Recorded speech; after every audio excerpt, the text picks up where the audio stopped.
Yeah, this is coming to America tech style, right? So I was straight out of college, maybe worked a year, and I was hungry to learn.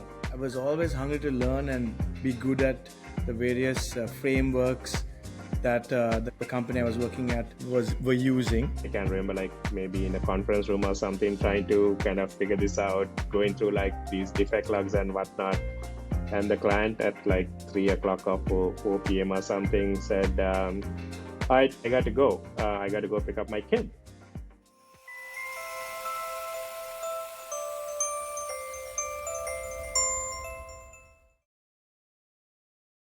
Merry Christmas, everyone. Welcome to another episode of our Tech Chronicles podcast. As you can see from our outfits, we are trying to do like a holiday and a Christmas themed edition. Today's topic is another interesting one, which both Roshan and I can personally speak to. It is about how it was like moving to the US on work.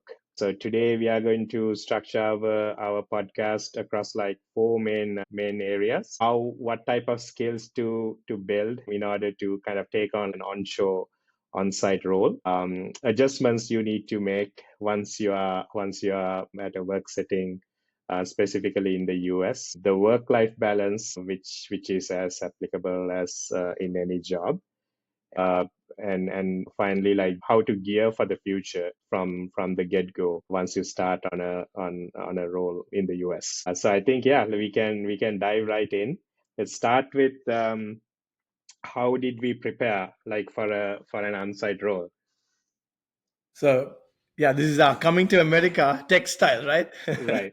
um, for me personally, so I was straight out of college, maybe worked a year, and I was hungry to learn. I was always hungry to learn and be good at the various frameworks that the company I was working at were using. So at that time, I'm going to age myself a bit, but it was like JSP, Struts, you know, application servers like WebSphere, WebLogic, stuff like that. And so, in addition to the work we were doing for projects, I used to come home and work on like pet projects using some of these technologies that were being spoken about or I had read about. And so what happened was totally by chance. Around a year into my work, I got a message saying, "Hey, you played with WebSphere, right? They're looking for someone to build a POC on site. Are you ready to fly?" And so that's how I got my opportunity. Yeah, no, that's awesome. So similar with my experience too, like I started my career as a Java software engineer.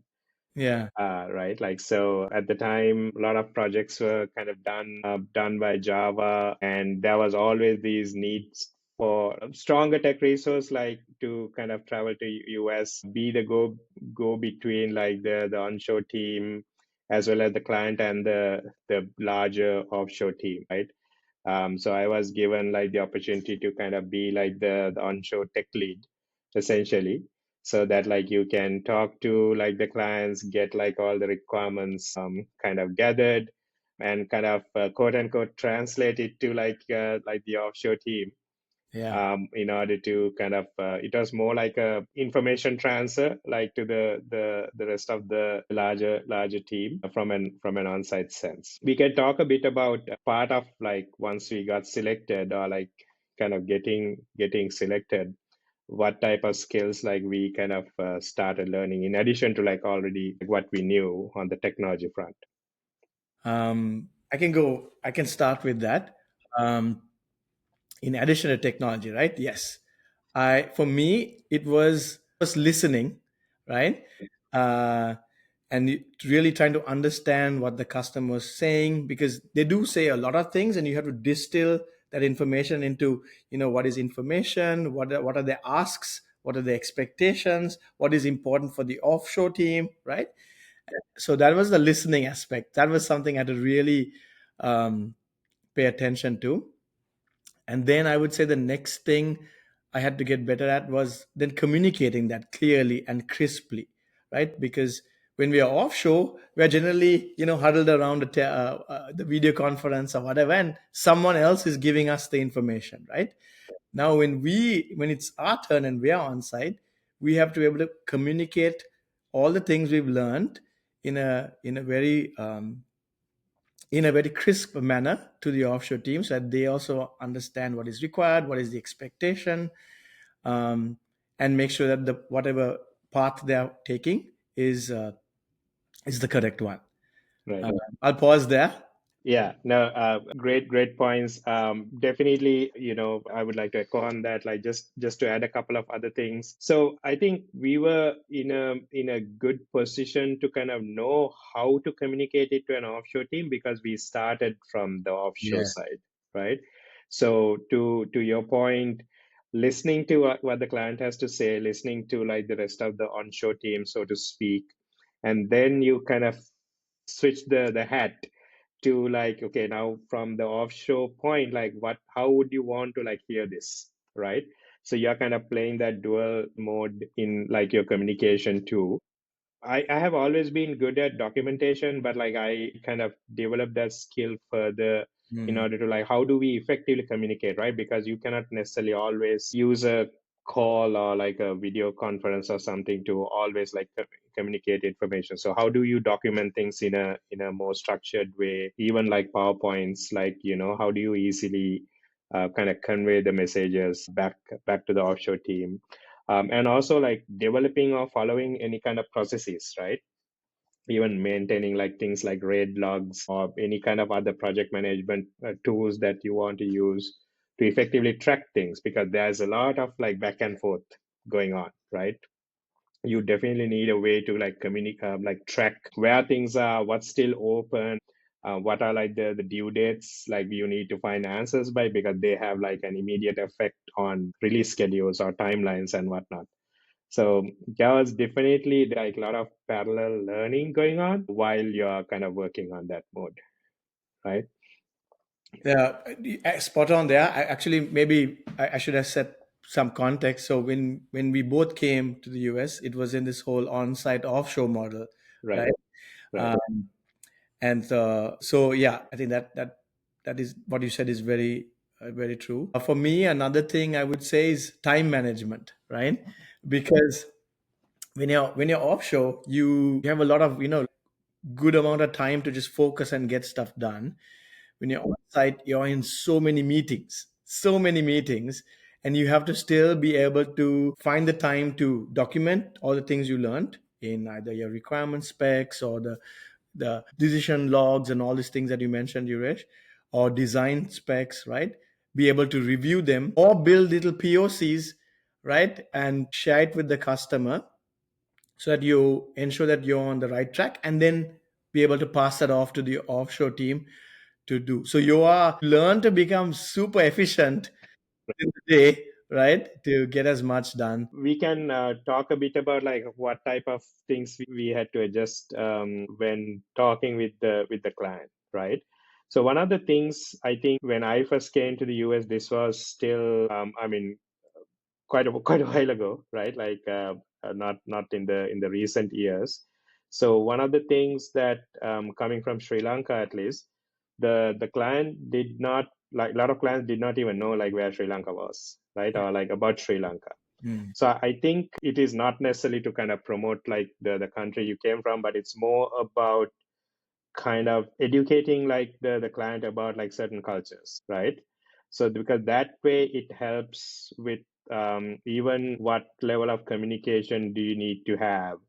Here are like one of the biggest things that I think we had to communicate, especially coming from Sri Lanka. I still remember this, that once a month we had like a public holiday, Yes. right? That was these things kind of add up, right? Like so I think like the cultural side kind of matters to bring into the picture. So like in any conversation we are kind of like talking about like certain things, exchanging these ideas so that like they also get to know like the team better. And and it, and in turn, like just one more thing to that point, we used to also have like more group calls with the offshore team that actually had like two I would say like dual purpose, right? For doing that. One is like for the client to get to know like the larger team better, like so that they can, like if it is like a video conference, like they can see the team, and also it will give like the offshore team again, like we are kind of focused more on like an onshore offshore kind of setup. The offshore team a better sense of like they are actually part of like this larger team instead of like them being isolated, right? Like Mm. so we had to get adjusted to like that level of communication, making sure that everyone is included in all these discussions that's going on. Spot on. The lesson that I learned, someone told me this was when you're offshore, your eyes and ears are actually the on-site folks, right? And Right, so, right. it's important to be able to communicate that really, really clearly. And like you said, when you include the customer in some of these meetings, it makes it feel more real and connected for both parties. For the customer, they see actually who's doing the work, and for the engineers as well, they're like, oh, okay, this is who I'm doing this for, right? So it makes it more real. Another thing I would add to that is also relationship building when you're on site, right? Um, like building that trust with the customer that okay, they're telling you something with confidence that you will get it done, and so it's up to you to act on that, Hmm. show progress, Yeah, look for feedback as right, often as possible, right? right. And when you do those things, automatically the customer knows, okay, hey, Yuresh is my Yeah, guy. I yeah, trust him, and right, we're gonna get through this. Because very often when we start a project at the initial phases, everything is so vague, right? yeah, And everyone wants everything, and so we are able to you have to like scope it down and say, okay, this is how we were going to do it, this is what's going to be MVP, this is going to be subsequent releases. So to navigate that space, it requires this relationship and trust building, I think. right. Yeah, um, yeah. That's a really valid point. I would like to add just along those same lines, right? Like one of the things that I think a lot of people should do is that so when you're in this kind of like a setup, like you're working for a client, so you have like your own team within your organization, but most of the time you're at like the client site, as we call it, right? The location, client location. So it is natural for you to like hang out more with like the people you are used to or like people you work with on a day-to-day basis. So what I have done in the past is like, yes, like you would have, for example, let's say like having lunch on a daily basis. This is again like before like things started going more remote now, right? I would actually go out, like go for lunches or like just hang out with the clients, right? You go for a coffee break, something, kind of build that personal relationship. So like they also get more comfortable with you, and it breaks away from that formal, more official relationship. It's easier to communicate that way. Yes, like you are still responsible for doing all this stuff or like getting the work done the right way, but I think it makes things easier, like is what I have found. totally agree. Right. I would say another thing that we both, I think, had to learn very quickly is when you're on site, you have to really be that leader, because it's not only like just taking information from the customer, the client, you're also showing them the way. This is what good looks like. This is what a solid design looks like, right? The code that I produce is like top notch, right? And so that, oh yeah, this is I'm learning from Yuresh, I'm learning from Right, Roshan, right? right. And then one thing I learned was I had to have this maniacal focus on quality, right? Right, yeah. And like, because when we inherit code from the offshore team, before we share it with anyone, you're like going through it step by Right, step to make yeah, sure that no one's yeah, taken any shortcuts, they've right, tested it properly. Because at yeah, the end of the day, you are demoing this. And it's exactly. like, it never doesn't matter who else did it. You are the one who is speaking to this and showing it, right? Right. So, so that is something that we learned, and I think it put us in a better place for our future as well, isn't it? Yeah, for sure, for sure. And yeah, I mean, so true. Let me add like one more point just along those lines, and then we can move to our next subtopic. I think you need to also accept the fact, yes, like you want to do the right thing, you want to deliver the best thing possible, but at the same time, you are dependent on like a Mm, larger team. mm, Things do go wrong, mm. right? Like that is inevitable, right? You might have like a really good few sprints or releases or whatever. There's always that like outlier where things horribly go wrong. But like I think we have covered this in a different episode as well. Show progress, right? Own it, show progress. Like this is what we have done. We have already identified XYZ issues which are getting fixed or getting fixed in the next release. I think like that upfront communication to what you mentioned, Roshan, like kind of going through that ahead of like the actual demo so that you know that you're not walking into like something unexpected, so that you can communicate it ahead of time before the client sees it and like they bring it up, right? I think you need to kind of gear for like that the negative side of like kind of being on the forefront of everything too, like so that like you own and make sure that like you kind of reassure them like it'll get fixed in the future, or like it won't happen again or something like that. Yeah. And yeah, very glad you brought that up. And it's also coaching the off, not being mean, but just saying things Right. that come up, and let's see how we can adjust. Right. If you enjoy listening to content like this, don't forget to hit subscribe and subscribe to all our social channels as well. So we talked quite a lot about how to develop skills and like ways of working, right? So let's talk a bit about like the work life balance that comes with all of this, right? I can take the first step, right? Like so again, like mostly focus discussing about like an onshore offshore kind of like a setup, right? Like especially if you have come from like a more offshore model to an onshore model, and we talked about like you are kind of like the forefront. You might be there like with a team, but like still you are one of those few who's on site or like on shore, and you always have like a larger offshore team. So it's inevitable that like you need to be on daily calls, right? Like, and more in most cases it's like both in the morning and in the evening, right? And if it is like an offshore setup versus like a near shore setup, um, it is always like early morning and like late night US time, Yeah. where like the offshore team, which is literally on the other side of the world, during their daytime, their co-work hours or something, you need to be part of it. So eventually, like with time, you get dragged into being on these calls more and more, and like you will suddenly like or eventually start feeling that you are getting burnt out, right? So one of the things I used to do all the time, by nature, like I love to travel. So like most weekends, I will try to like go do something, right? I mean, US is such a big country.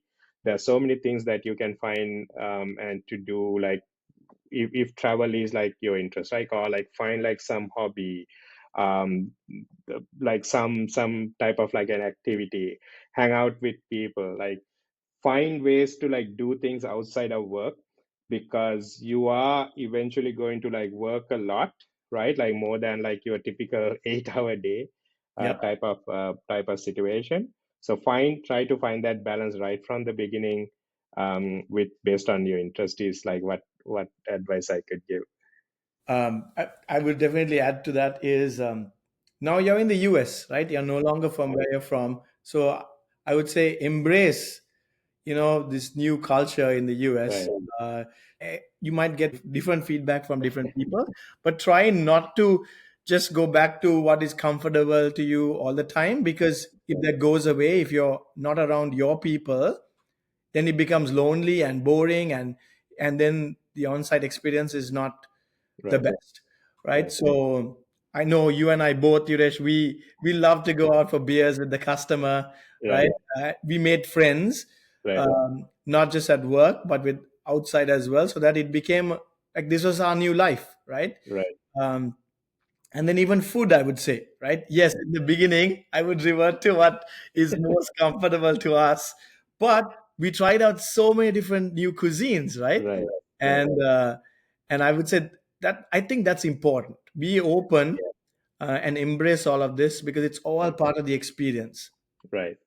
Yeah, for sure. And I think you touched upon this, like while doing that work-life balance, be sensitive to like other cultures, right? Like you need to always understand that you are not in your home country anymore, right? Mm. So you need to be respectful of like what differences, as it may seem like, because for others, like we would come off as like a bit different in terms of like what we do. I'm not talking about like the appearances or anything like that. Yeah. It's just Yeah. like there are cultural differences in terms of like the way you communicate, the way you act, the way you do certain things. So I think Roshan, you said it well. Like like embrace it. Try to explore, get to know your peers, get to know others. Find things to do. One other thing I used to do was that. So yeah, again, like travel based, like so we typically only have like the weekends if you're not working over a weekend. So me and like another guy at the time, like we were on the same team, we would just randomly pick like a city which is I don't know, maybe within 3 or 4 hours of drive, right?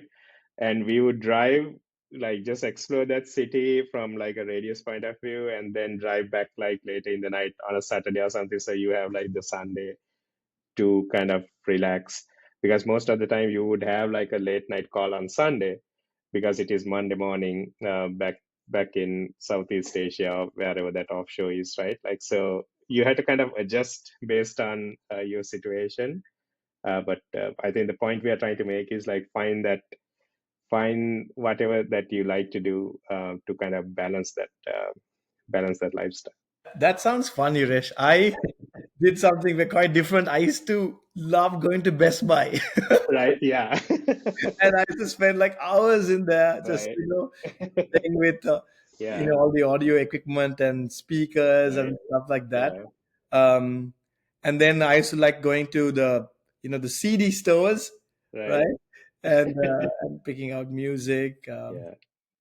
That's like fun stuff. Yeah, when we used to like travel here first, like even the department store concept was like Mm, we had not experienced it. I mean, like there have been department stores, but not to like you know just to give an example, I don't know, like Walmart Supercenter type of like yeah, yeah, massive stores, right? Like so, yeah, there's enough things to do. It's a matter of like finding it, right? And like I think Roshan, you brought up like the cuisines, like you can find, I mean, if you're especially working in a big city, almost any type of cuisine you can think of, yeah, right? yeah. So you can like explore, find what you like, find what you don't like, so you know what to avoid in the future. That's that There are enough things to do. One thing I learned was, so when I came to the US, when I first came to the US, I did not know how to cook, Right, right? right. And all I used to eat was like Maggie noodles, or what's the Yeah, equivalent here? It's Maruchan, right? right. Right. And then slowly, Yeah, hanging out with folks like you, I used to love to help in the kitchen while right. you guys made stuff and Yeah, watch, and that's kind of how I slowly learned to cook. So yeah. that was a fun thing. Oh, the other fun thing was driving. Gosh, Right. Oh, yeah. right? So when so back home we drive on the other side of the road, so that was a Right. bit of an adjustment as well. Right. Yeah, yeah, for sure. I also want to kind of say this, because I mean it's how you want to look at things, right? Like work is not everything, right?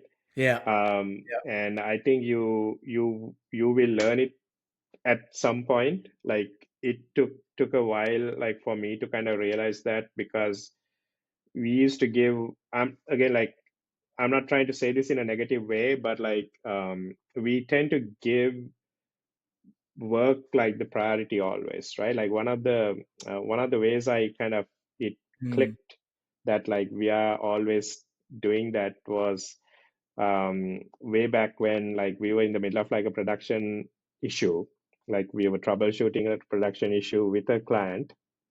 This was during the daytime in the US. I forget what time it was. It was like a priority one type of like a defect, right? Like so the way we are used to is like you're going to fix this somehow, like everything else comes secondary. So we were on this, I can't remember, like maybe in a conference room or something, trying to kind of figure this out, going through like these defect logs and whatnot. And the client at like 3 o'clock or 4 p.m. or something said, I got to go. I got to go pick up my kid, right? Which was like a very, very valid reason, right? Because that has more priority. Like you cannot, like your child is at a daycare or whatever, and like regardless of the work situation, you have other responsibilities too. So as innocent or immature it was at the time, in my mind, I was like, oh, like you can do that kind of a thing, right? Yeah. Yeah. Yeah. That actually gave me like an enormous reality check as to like you need to have that balance. You need to, even if you're in the middle of some work, yes, like you have to give priority to work, right? Because that is your responsibility. But at the same time, there are situations where you have to Yeah. cut it off at some point. So Yeah. you need to kind of find that balance. I'm not encouraging anyone to like, walk away from like a production issue troubleshooting. I used this as an example. There are always that other things that might matter more. You just need to like identify that and like adjust accordingly. Yeah. Very true. Very true. So we can talk about a few other things that we learned the hard way, in terms of like, initially when we came to the US, we like, at least for me, I wasn't planning to necessarily quote unquote migrate to the US eventually, right? Like, so first when I came to the US, it was on a temporary kind of like a setup, like you work from here for a little while, go back and work from like where I came from in back in Sri Lanka, like for a while. So there are certain things that we did not know, that what we should kind of like do from the start, like kind of like gearing for that future. Um, do you have a few things that you want to cover on that? One I would say is, so building credit. I think you both you and I can talk about that. Right.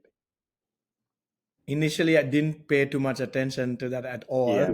Right. and so really set me on the back foot there.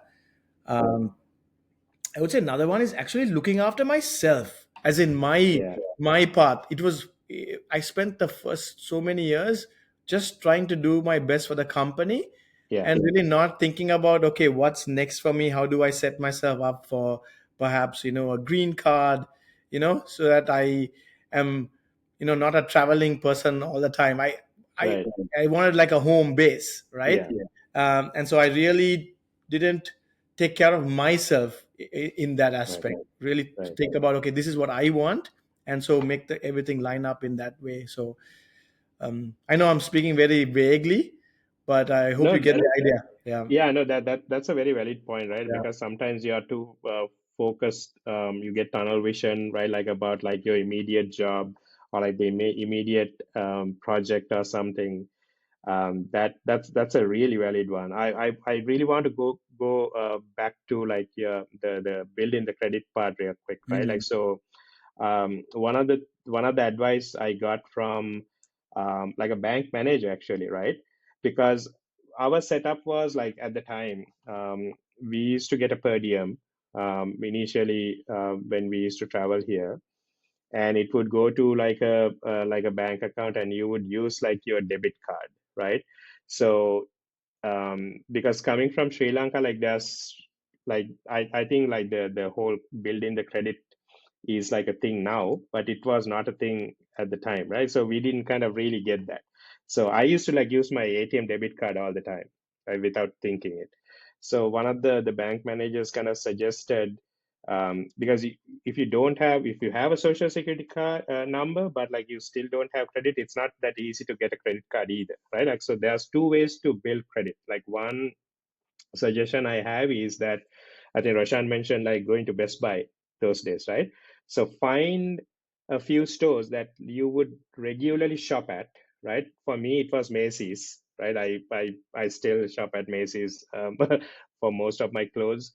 So I went and opened like a Macy's store credit card, right? You would get like a really low balance. Like I think I got like $100 credit limit or something like that. But open like a few of those. So if you go to like about five different stores in the US, most stores would have like an associated credit card. Get those, like as low the limit is, doesn't matter, you are still building your credit, and use that like for your shopping for that at that store, right? Like that is one way to build. And there's also this concept of a secure credit card. I don't know which banks provide it now. Those days Bank of America, I think, used to.